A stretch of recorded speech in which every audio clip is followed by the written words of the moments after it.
but it's more important to connect, to be transparent, open, and real with each and every customer that you possibly can. If we can all be more connected with, the end user, the end consumer, or each business, if you do business to business work, we can start to really, really change the shape of the world that way. Welcome to the My Future Business Show, where we get you in front of your best audience and keep you there. Not only are we interviewing the biggest names in business to help you become even more successful, we're inviting you to book your spot on the show to help you grow your business. So at the end of the call, make sure you fill in the interview application form at myfuturebusiness.com/interviews. Hi, and welcome back to the My Future Business Show. My name is Rick Nusky. I hope you're doing well no matter where you are in this big, wide, wonderful world of ours today. Now, on the line, I'm with the wonderful Rocky Kandola. Welcome to the show, Rocky. Thank you. Thank you for having me, Rick. Yes, absolutely. Now, Rocky and I were just speaking briefly off the call about his past, and we're going to be talking a lot about that. We're going to be talking about the fact that he's a graduate of philosophy, and I'd like to learn more about that with you, Rocky, in terms of how you perceive life and how it affects your behaviour and those around you that you work with and help to create better lives for themselves. Now, on today's call, Rocky, we're obviously going to be talking about how you can move beyond your past to create a life that you want with your business. But I think it's important to give context to just how interesting your life's journey has been to this point. I'm wondering if you can start off by sharing a little bit about yourself with the My Future Business audience. Yeah, definitely. So as you said, my name is Rocky Singh Kandola. I'm currently 34 years old now, living in Los Angeles. I was born in New York. My parents are first generation directly from India. And my father moved us pretty quickly down south to Mississippi when I was roughly 4 years old. With no Indian families and none of our family around either, we kind of quickly got into, just being a part of the culture and the lifestyle down there. Which was the opposite of what an Indian parent would want, which would be stay home, study, Uh-huh. hit the books, hit the books. Uh, for me, it was more be out and about, see people, meet friends, hop on a bicycle at 8 years old and drive across town and go to a girl's house or go to a party or a gathering or a get together, Mm-hmm. playing sports and everything outdoors. So from a young age, I started being sent around to military schools and boot camps, one of which Paris Hilton recently did a documentary on called This Is Me. Mm-hmm. Shed quite a bit of light on it. The place I went to is called Worldwide Association of Specialty Programs. I actually went to two of their facilities, one in Mexico, one in Ogdensburg, New York, on the border of Canada. And these schools are very strictly regimented. They're very, very traumatic experiences to kids, and we call ourselves survivors that go through these schools. There's a group of us on Facebook. We weren't allowed to connect there or know each other's names or phone numbers or anything, but we've all found each other, or a lot of us found each other online, thanks to technology these days, where we kind of talk a little bit about in private group, what we went through and have some common names of staff members that were pretty abusive as far as, physically, sexually, mentally towards myself and many of my other brothers and sisters that are survivors. That was kind of my childhood from 11 to 17. I was bounced around between those schools, military schools, Catholic boarding schools, and, different public and private schools around the world. Mm-hmm. After I graduated at 17, I started college and had a hard head and, didn't care about authority at all. I wanted to do what I wanted to do, Yep. which, fast forward a couple of years later, wound me up in prison for distribution of cocaine. Mm-hmm. And that's actually in prison is where I made the business plan, the one-page business plan for the business that I currently own and operate, which is called Hair Made in India. We B2B hair extensions, wigs, and hair pieces for salons, stylists, and distributors all across the world. That's been quite a journey the last 6-7 years getting it started. It was definitely a lot of ups and downs, a lot of places in there where I didn't know if it was going to work. I just kept with it, and went from selling out of the trunk of my car and driving around from salon to salon across the country to eventually owning a showroom downtown Los Angeles across from the Staples Center. Mm-hmm. And now I have upgraded that showroom to Beverly Hills, where we're doing wonderfully amazing. We have celebrity clientele coming in. We have business owners all across the country flying in to do business with us as well. Just couldn't be more blessed to have it and to have it work out the way it did. Yeah, thank you so much for providing that insight, Rocky, because I think it's very contextual in terms of, you've come from rock bottom. Now you're the cream of the crop. You've risen to the top. So congratulations on that, Rocky. I'd love to first of all, I love how you've played on the words there. Hair made in India. For anybody who's looking at it, they might think it's made in, but it's actually maiden, and it's a really great name. I love it. Can we just wind back a little bit? I know that you have a brother and sister. Is that correct? Yes, I do. Fantastic. Are you connected with them now? What's that side of your life look like? Yeah, 100%. My brother and sister and I, like, I think I was kind of a not the best brother, I guess. Growing up, I was pretty rough and playing teasing and things like that. As I've gotten older, we've actually, me and my brother and I chat every once in a while. My sister and I just chatted a couple nights ago, and we haven't spoken in a while because she's been in India. Mm-hmm. But they're both, kind of had a lot of bit different of upbringing than I did. Mm-hmm. I was getting sent around from 11 to 17. They were at home, going to school, doing a lot more of what my parents wanted them to do. My brother's a successful finance major and working for a corporate bank in New York, which he recently left to work for an amazing startup company that deals with finance. Mm-hmm. My sister has a doctorate in global mental health, and she's currently, a scientist living in India, helping out kids in different areas of the village out there. Very skilled indeed. Thank you for sharing. Now, given all that's happened to you, why was it that you decided to go and major in philosophy? So my original plan was I wanted to go to law school. I know what happened to me as a kid, and I saw it happen. I knew it was still happening, and it was really idealistic. I really wanted to go to law school to fight these evil powers, Mm-hmm. and be an advocate for children that were going through things like this and standing up for them. And I was on that path, and when I actually was accepted into a small tier three law school in San Diego, California, California Western, I was actually in jail at that time, and we asked the judge if I could go to school, and they kind of denied that and say, you've been acting up and you got in trouble and you need to go to prison now. And when I was in prison, I still had thoughts of it and I wanted to do it. And I never like to say I gave up on anything because I'm not really like a give up type of person. Mm-hmm. But I think I started realizing that this lifestyle of business is one that inadvertently I've been in since I was younger. Even when I was a kid, anything from the lemonade stand kid on the corner to cutting grass, trading baseball cards, to selling Everything and illegal anything. substances. Exactly. Everything I get my hands on to turn over the profit. Yeah. And I really kind of just stuck with that. And then when I hadn't had the chance after I got out of prison, to do this hair business, I made one Facebook post and all my friends from high school, all the girls I used to know, were like, oh gosh, Rocky, you have hair. Like, hit us up. We want to work with you. We want to work with you. And I just never looked back since then. That's wonderful. Thank you for sharing that insight. I think to myself, these things tend to stay with you. Do you feel that you've redeemed yourself? Do you feel like you've bounced back? And how does it affect you nowadays? It seems it could possibly one of those, I guess, omnipresent conversations that you feel like you have to have. Would that be fair? Definitely, definitely. When you get stuck in kind of the lifestyle I was in, which, I was addicted more than anything to the lifestyle. I had my addictions to opiates, to drugs, to women, to partying, and this and that. Mm-hmm. But the general lifestyle and identity that comes with it, and that you kind of the street credit almost of looking a certain way, Mm-hmm. whether some people think it's a negative or not. There are people out there that, for lack of a better term, I guess now kind of respect it and look up to it, which is a whole other conversation for the state of society and some of our kids Yeah. these days and younger kids these days. But that's what I was caught in, and it's very, very, very hard because people say, shift your mind, change your life, which sounds very simple, and it's very, very true. I know it to be true now, but it's a very, very hard transition to make when your identity is so caught up in that. So for me, it was literally leaving all that behind, leaving my friends, my girlfriends, the music, the TV, Yeah. the way I ate, the way I treated my body, all to the back and all to the end, and trying something new and kind of like just taking the leap of faith and seeing if I could create something different for my life. And as far as like your question about redeeming myself, like I said, I was so caught in that identity. I thought I was, who I was, and I was like almost proud of that.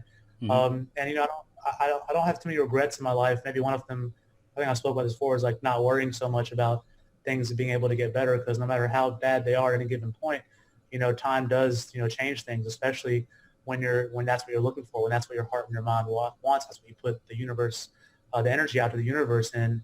But my friends and my family, even now, finally, I've heard from many of them, like, Rocky, man, like, I'm proud of you. And Excellent. that's not really something anyone could have told me. Even I wasn't at that point where there's not much to say about that for me 10 years ago. Now, this obviously comes into a question about lifestyle and what your days look like today. But do you have children? No children. Okay, so if you did, how would you teach them differently? What would you say to them as you were bringing them up as a parent? What would be one of the first life lessons or philosophies that you might share with them if you were to have a family? Yeah, definitely. That's a huge question. Um, I wouldn't. So my parents were very secretive and didn't really Mm-hmm. tell me things. I wouldn't be like that. I would kind of put it more, and which I mean, everyone teach their own. Everyone has their own way. Yeah. I feel like the openness and the connectedness, and being real with any human soul is the route to go. And I think I would share the same thing with my family, with my children. Obviously there's a certain age like you want to wait a little bit till they can understand, the big picture of it. But to be honest, I've never thought about that question too deep. Nor I've been asked it, I don't think, not for my kids in particular. For kids in general, though, for I would definitely say make sure you, like they say, the five people closest to you are kind of going to show you what kind of person you're going to be. And I would definitely say, it's your choice, but you need to pick those people very, very wisely and, choose who you put your energy around and learn what distractions and what things aren't going to be, beneficial for the life that you want to have if you want to have a certain type of life. Yeah, and I think that through our life, Rocky, you learn things and you become mature, and you become a better person. So I think in turn you'll become a great parent one day if you choose to go down that path. Now, given I guess the former lifestyle that you've had, I guess somewhat full of substance abuse and recklessness and all the rest of it that comes with it. We know what the story is there. What does a day look like for you now, from the moment that you wake up to the moment that you rest? Got it. Yeah. So it used to be I used to wake up literally just to go party and wake up at nighttime, sleep Mm-hmm. all day.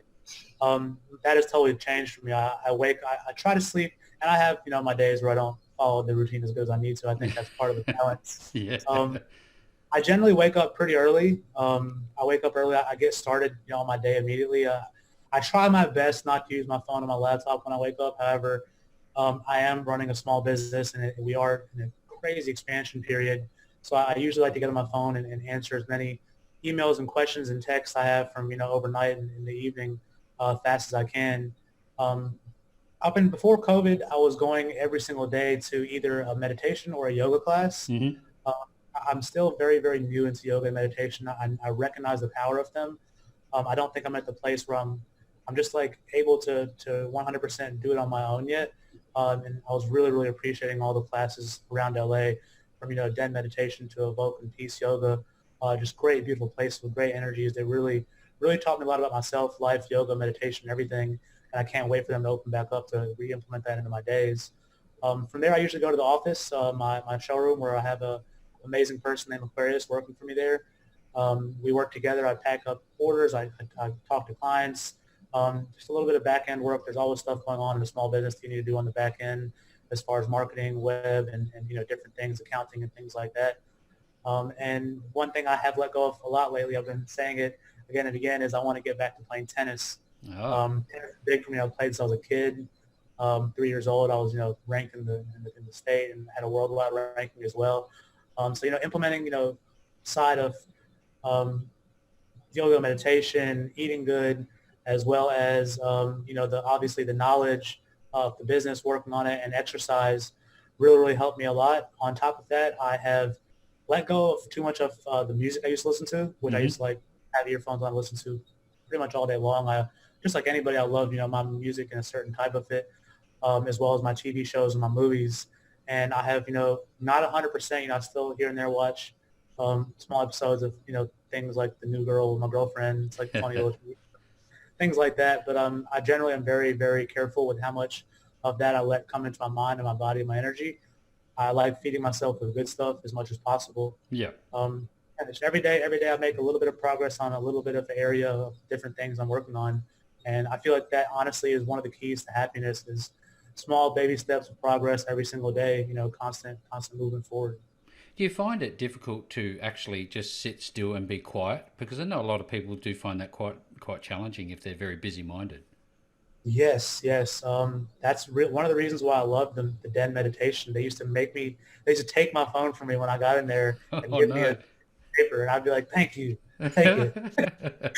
And the next hour, I didn't have it with me, and I was in a classroom with the lights low and the ambiance really good, and they would teach you how to quiet your mind, sit down, breathe, and have small little mantras and stuff like that. They'll read out to you. So I was able to do it in there very, very well. It's actually very, very one of the one of the most difficult things for me to do is to totally quiet my mind and sit down. But I am conscious of it now, so Yeah. I do try to get to that point as much as possible. Thank you for sharing. I want to go back to the philosophy thing because I think it's foundational to the structure of your life nowadays. From a business perspective, what's your philosophy on business? My philosophy on business is that there's too much corporate level separation going on between people's personality or personal life and business life. I truly feel like we're all, as businessmen, as entrepreneurs, as businesswomen, like we are doing business with each other, and each other is the world, and we're all humans. And that automation is great, social media is great, digital interaction is great. Hitting the numbers you want to hit is great as well. But it's more important, in my opinion, to connect, to be transparent, open, and real with each and every customer that you possibly can. And that I think if we can all start to get to that level, especially on a bigger scale and corporate level, be more connected with the end user, the end consumer, or each business. If we do business to business work, Hmm. we can start to really really change the shape of the world that way. You get to travel a fair bit with your line of work, and I've read through your bio and I've checked out your website, and it's just jam packed full of great content. Um, when you're traveling, do you notice there's a difference in cultural needs, and do you deal with different customers differently in different places? Yeah, so that's one thing about me with all the schools I've went to and all the places I've lived and like on my own and when I was forced to as a child, I've become very adaptable. It's weird when I go to the UK and I start speaking, with my friends from out there, my family from out there, I almost pick up a slight accent. Like I start to almost mimic, like I adapt really fast. If I go back down south, my voice gets a little more slow and drawn out, like the country type of drawl. Uh-huh. New York, I'll get more fast paced.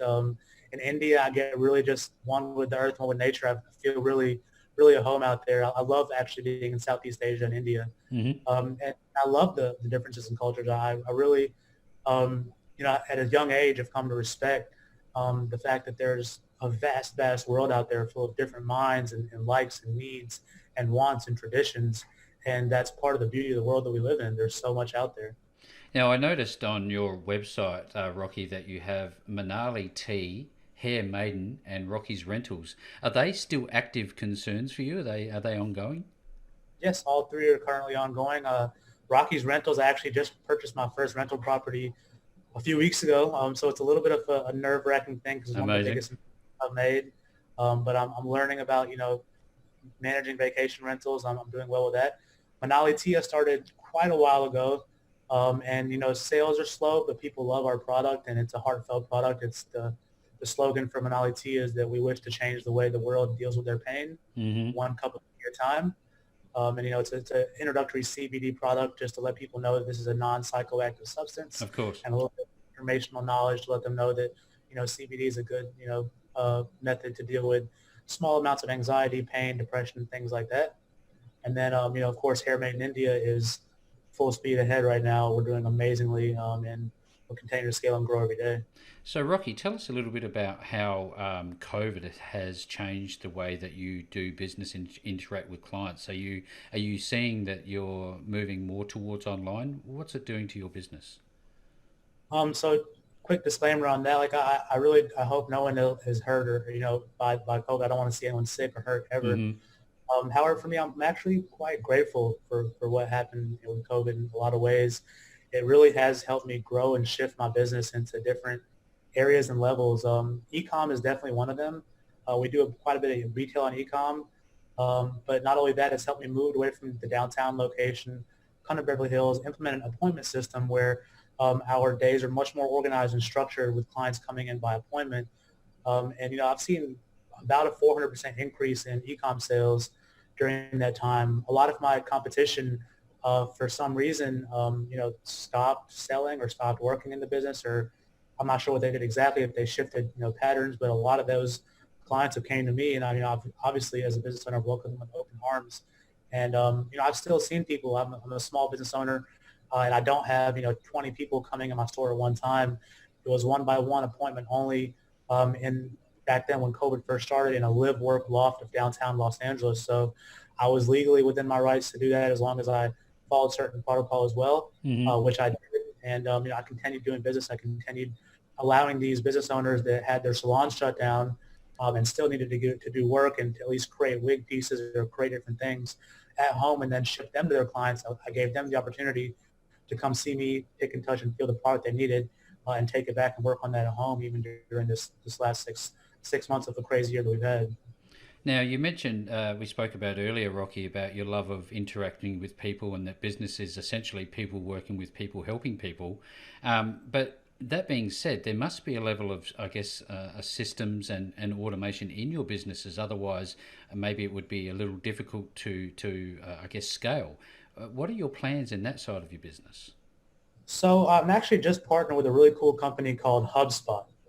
They're a pretty expensive software that really, it's a CRM that helps you manage and your incoming traffic and flow. And I've interviewed 5 to 10 different companies the past year and a half, thinking about, when am I going to implement a CRM? However, I never needed to before because I wasn't scaling as much. I'm one of those guys that no level of a genius at all, but I remember my clients' names.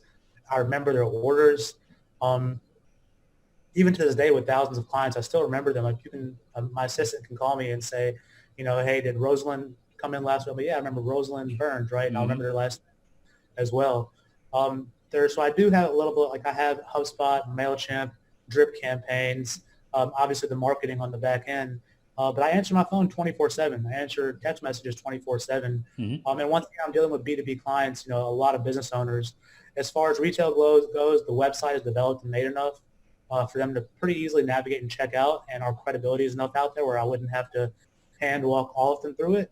However, you can ask, my friends, my family, my girlfriend, any of my clients. I'm one of the most successful people's I know. Even a lot of people I know don't answer the phone as much, but I'm here, I'm available, and I put myself out there, and I love doing what I do. When I get tired, I forward my calls to Miranda, and I say, hey, I need a day. I need a couple hours, Yeah. and I take it. And then when I'm back, I go back full speed. I catch up with everything I need to catch up with. I contact everyone again, and life flows nice and easy. Even when I went to Bali this year in February, I was able to really balance it. I didn't bring my laptop the first time since I started my business, so I didn't travel with my laptop. And I had my assistant, Miranda, who's a friend of mine since college, handling everything for me. And, when I got back, I had 40, 50 calls to catch up on, emails. It took me a day or two, and I was caught back up. My clients were happy, and everything flowed nice and easily. And that's kind of how I continue to want to scale Hair Made in India with implementing this CRM. And I only work with and hire people on my team that are very aligned with myself, my team, having similar pasts and backgrounds where they understand the difficulties in life, and they understand that they can create their own life using their business, using a business model, and working with, a business that's looking to kind of nourish and cherish that model within themselves as well. You do a bit of speaking work, is that correct? So I've just started doing these podcasts the last couple months. Hmm. Um, the eventual goal with that is I do want to be traveling and, speaking to children in schools, Hmm. adults in prison, business owners, and people that are looking for inspiration, motivation, anything of the sort above, and basically sharing my experience with them through that. And I am a baby at this right now. I haven't really done it, the last 2 months, like I said. But it's actually very healing and powerful for me as well. So I'm really enjoying it. No, it's fantastic. It's great to see you getting on the front foot, Rocky. It's a credit to you. Now, people often disconnect their past. They want to hide it away and put it in the closet. When you speak with people that are up and coming and they know that they've got a spark about themselves, they just can't put their finger on it. What would be the way that you would bring that out? Would you put pen to paper? Would you record yourself speaking? Would you get on podcasts? What would you recommend? And if you were to work with somebody like that? So That's definitely a great question. And for me, the only way I can kind of give, I don't like to give advice or anything unless it's based on my experience. Hmm. From my experience, it took me first. My parents don't want me to talk about anything I'm talking about right now. They were very like traditional, hush hush. This Yeah. is in the past. My ex-wife even, forget about it, move on, don't think about it.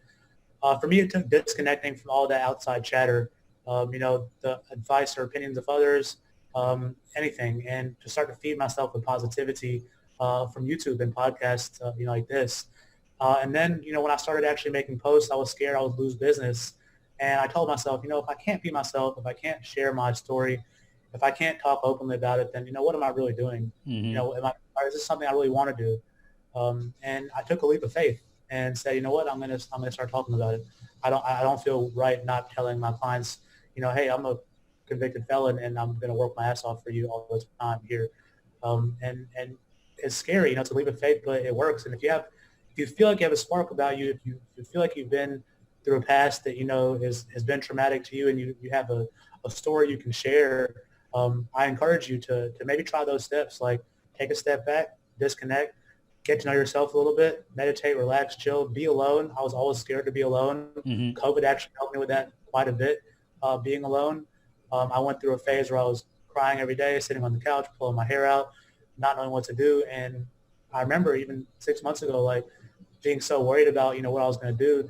And looking back now, I can kind of smile and just say, see, Rocky, like the one thing I only, one thing I regret is I wish I didn't worry about so much things in the future that were when I was in the past, because everything does work itself out. And when you have good positive energy, good intention, and you're putting yourself out there, in my opinion, I don't think you can go wrong with whatever it is that you do. And I think that you will just continue to grow and find your own path from there.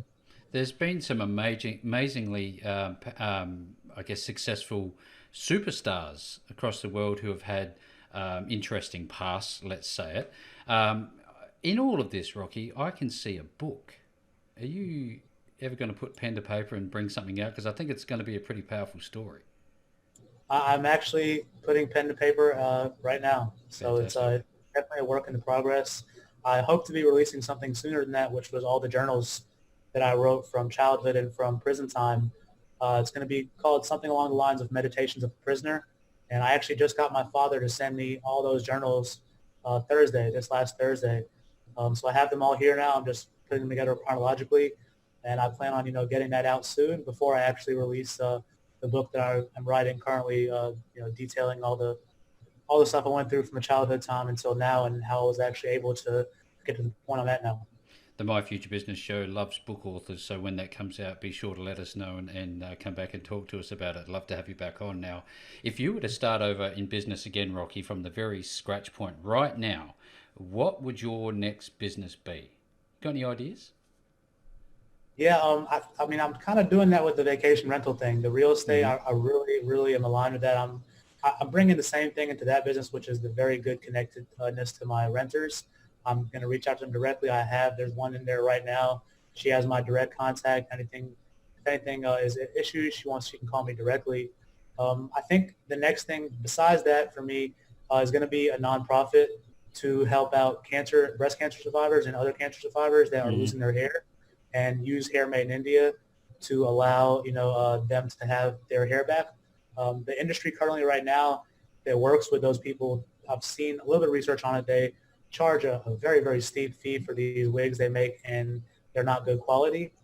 So I'd like to be able to come out there and really provide some happiness and some joy to those people. And my assistant Miranda is actually working on that in the back end as well. We have a lot going on, but that's one of the big things on the horizon for us right there.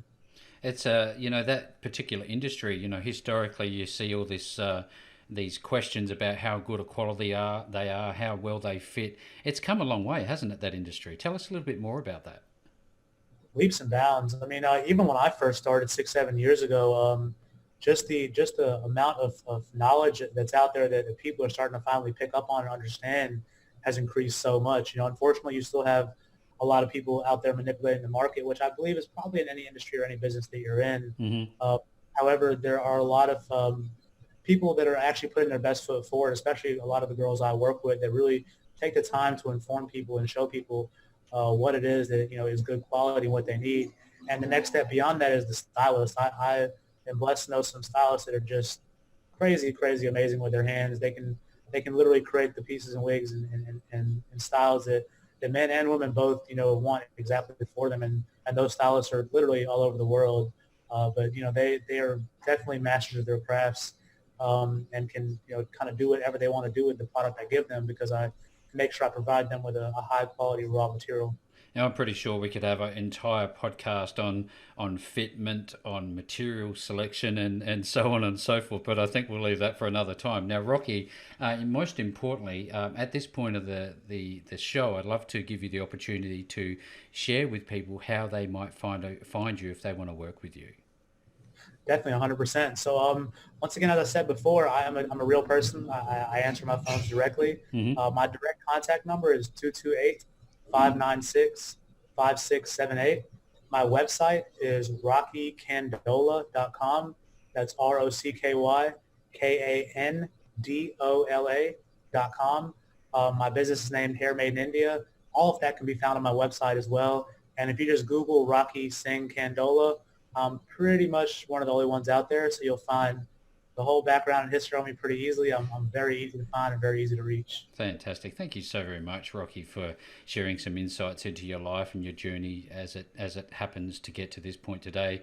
I wish you all the very best for your future, and for everybody who's on the show with me today.